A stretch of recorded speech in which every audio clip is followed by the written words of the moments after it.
Le conjoint, dites conjoint. Moi, je suis vraiment le témoin de ces principes. Je peux vous témoigner. Pendant tout mon célibat, je fus un pasteur pauvre, mais prêchant la sainteté. Et Dieu me disait, je te bénirai, mais quand tu vas te marier. Alors je pensais, je présumais que j'épouserais la fille d'un ministre ou j'épouserais une riche héritière. Et le jour que j'ai vu ma femme, et vous savez comment je l'ai épousée? Ben, je tardais de me marier. L'église grandissait, mais le pasteur toujours célibataire. Et tu sais, quand tu es célibataire, pasteur, des visions et des archivisions. Les sœurs entrent même dans le bureau. Dieu m'a dit, tu vas m'épouser. J'ai dit, oh, ma sœur, Dieu m'a rien dit. Tu es en train de résister. Les gens m'arrachaient dans les prières. Ils me coupaient dans les prières. Tout le temps des cadeaux. Ah, les cadeaux, ils ont diminué. Hein. Blanche, tu as diminué les cadeaux. Alléluia. Et alors j'ai prié Dieu, j'ai prié. C'était dur, c'est parmi les périodes les plus difficiles de ma vie. Et un jour, un ami me dit, Marcelo, Dieu me dit de te dire de décrire ta femme. Je dis, quoi? De décrire ta femme. Vous savez, il y avait une doctrine qu'on disait que Dieu ne donne plus les femmes. C'est-à-dire, Dieu t'impose une femme, qu'elle soit laide, qu'elle soit belle, tu la prends parce que Dieu, comme si Dieu va vivre avec elle, il va lui donner des bisous à ta place.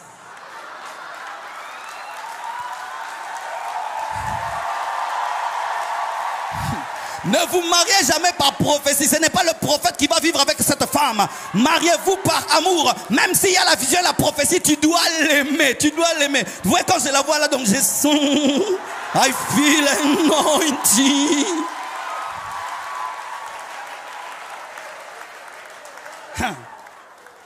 Alors, j'ai prié. Il me dit, Dieu me dit que tu décrives ta femme. Alors j'ai décrit, j'ai dit ça va. Comme je suis court, il ne faut pas que les enfants soient courts. Que Dieu me donne une femme qui soit grande. Comme ça, les enfants profitent même de sa longueur. Que Dieu me donne une femme comme ça. J'ai décrit. Mais c'était une femme que je n'avais jamais vue.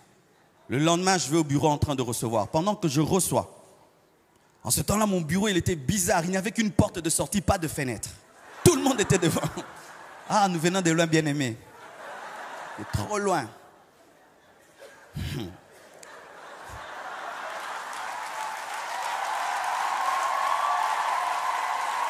Et pendant que je reçois, alors je pouvais voir ce qui se passait dehors. Il y avait une grande porte et je pouvais des fois voir ce qui se passait dehors. Alors j'ai vu une longue jambe, un jean bleu ciel, avec des chaussures Weston andin. Donc, pour qu'une femme puisse avoir une telle concordance, tu dois avoir un peu de classe. Alors je recevais, mais je voyais toujours les Weston là, mais je ne vois pas le corps. Alors je reçois 1 heure, 2 heures. Normalement, il fallait qu'elle entre. J'ai dit non. Alors il y avait des sœurs à l'église qui jouaient au numéro 5.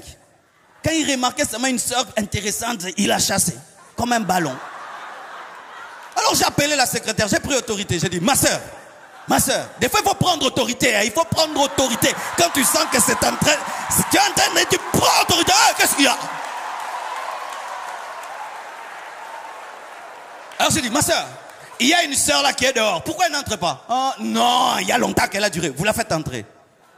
Quand elle entre, j'étais en train de dire, mais c'est elle. C'est comme madame, voici cette fois-ci l'os de mes os, la chair de ma chair. Je dis, mais c'est la fille que j'ai décriée.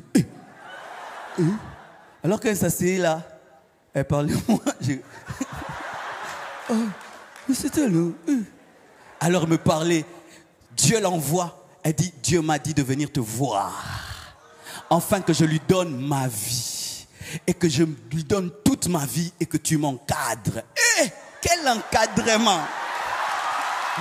Quel encadrement! Moi-même, j'ai fait la cure d'âme, moi-même délivrance, moi-même je l'ai baptisé, moi-même! Donc elle était vraiment dans privat. Et depuis que je l'ai épousée, voyez vous-même, la prophétie s'est accomplie. Mon frère, tu es fiancé à qui? Tu es fiancé à qui? Toi qui veux te marier, tu es fiancé à qui? Les chrétiens n'épousent pas des païens.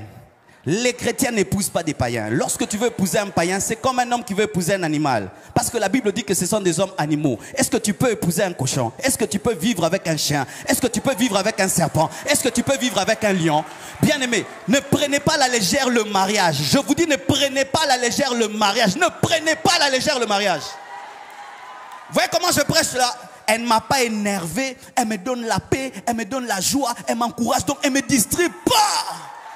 Mais imagine, tu vas aller prêcher. Tu vas encore dire quoi là-bas? Derrière la chemise là ne te va pas. Mais toi, il sait que tu as dit hier. Mais vraiment, tu vas arriver là. Femmes, soyez soumises à vos maris. Hein? Mais tu es en train de prêcher ta femme et à toute l'église. Si tu es fiancé et tu sens que tu as fait un mauvais choix, arrête-toi. Vaut mieux briser les fiançailles que divorcer. Vaut mieux briser les fiançailles que divorcer. Arrête-toi. Le problème, c'est que lorsque vous êtes très amoureux, vous n'entendez plus. Mais vous devenez maintenant des philosophes dans les mariages. Mais il est écrit que personne ne sépare ce que Dieu a uni. Mais Dieu ne nous avait pas unis, donc Dieu peut nous séparer, car il est écrit que...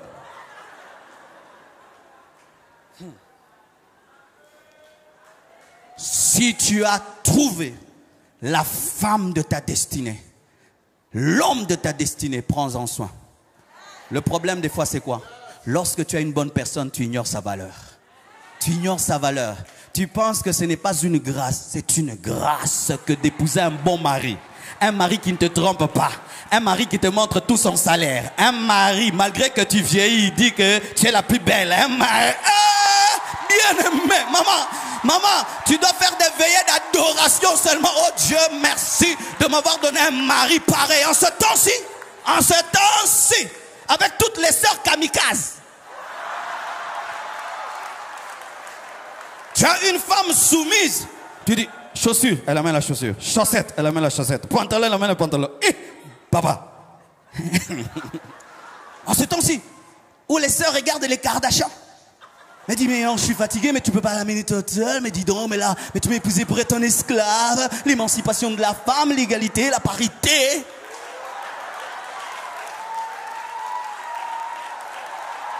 Alléluia, mon frère. J'espère que toi, tu es bien. Et Jésus a épousé qui? Il a épousé l'église. Et aujourd'hui, l'église est en train de prêcher à Paris.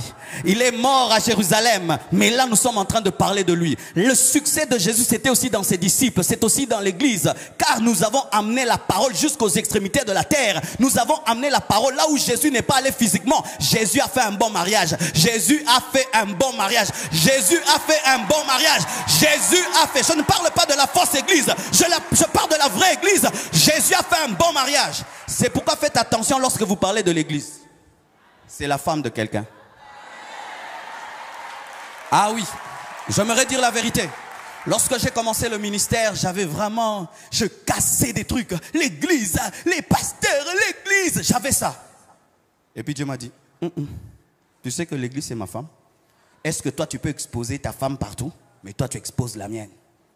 Certaines choses que tu dis, les païens vont l'entendre.